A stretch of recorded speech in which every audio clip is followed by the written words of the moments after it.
En la tierra de Uz vivía un hombre diferente a todos los demás. Su nombre era Job, un hombre íntegro, justo, temeroso de Dios, apartado del mal. Su fama se extendía por todo el oriente, porque la bendición del Señor estaba sobre él. Job tenía 7 hijos y 3 hijas. Poseía 7,000 ovejas, 3,000 camellos, 500 yuntas de bueyes y 500 asnas.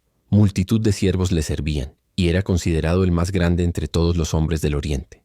Pero su grandeza no estaba en sus riquezas, sino en su corazón. Cada mañana ofrecía sacrificios por sus hijos, diciendo: quizás mis hijos hayan pecado en su corazón contra Dios.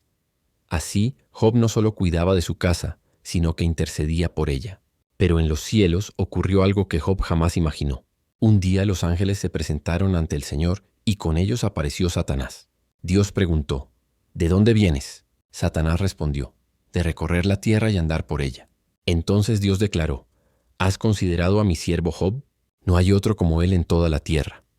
Hombre perfecto, recto, temeroso de Dios y apartado del mal. Satanás sonrió con astucia y replicó: ¿acaso Job teme a Dios de balde? Tú lo has protegido, lo has rodeado con tus bendiciones.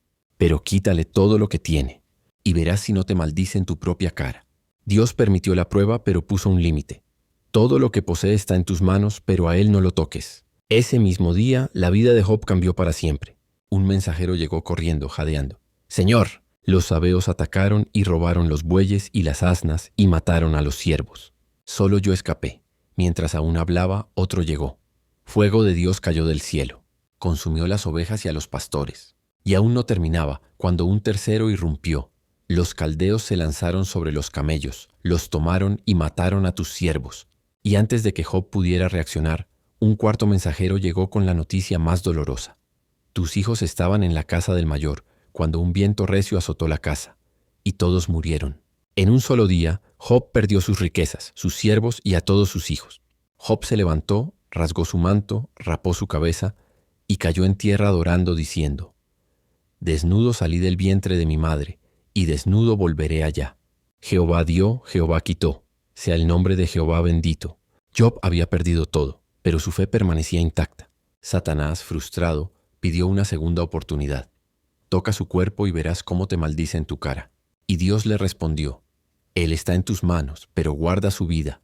Entonces Satanás golpeó a Job con llagas malignas desde la planta de sus pies hasta la coronilla de su cabeza. Job se sentó sobre cenizas, rascándose con un tiesto en un dolor insoportable. Su esposa, al verlo, no pudo resistir más y le dijo: ¿aún conservas tu integridad? Maldice a Dios y muérete. Pero Job respondió con voz firme: hablas como una mujer insensata. Recibiremos de Dios el bien y no el mal. 3 amigos de Job vinieron a verlo: Elifaz, Bildad y Zofar. Al verlo a lo lejos no lo reconocieron.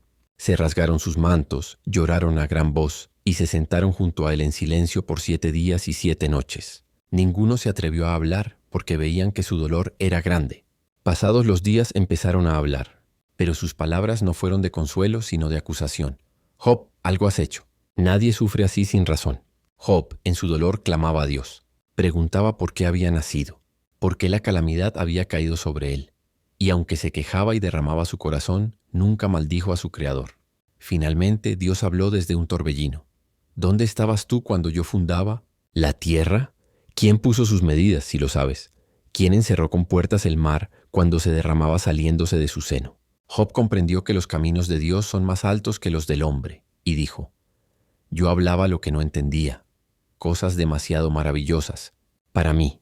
De oídas te había oído, pero ahora mis ojos te ven. El Señor restauró a Job, le dio el doble de lo que tenía antes: 14,000 ovejas, 6,000 camellos, 1,000 yuntas de bueyes y 1,000 asnas. Le dio nuevamente 7 hijos y 3 hijas, las más hermosas de toda la tierra. Y Job vivió 140 años, viendo hasta la 4ª generación. La tentación de Job nos enseña que la fe verdadera no depende de lo que tenemos, sino de quién tenemos. Aunque todo falte, aunque las pruebas nos sacudan, aunque la vida parezca injusta, Dios sigue siendo fiel, y los que confían en Él jamás serán avergonzados. Si esta historia fortaleció tu fe, suscríbete y acompáñanos. Aquí seguimos contando las historias que cambian corazones y que nos recuerdan que Dios siempre tiene la última palabra.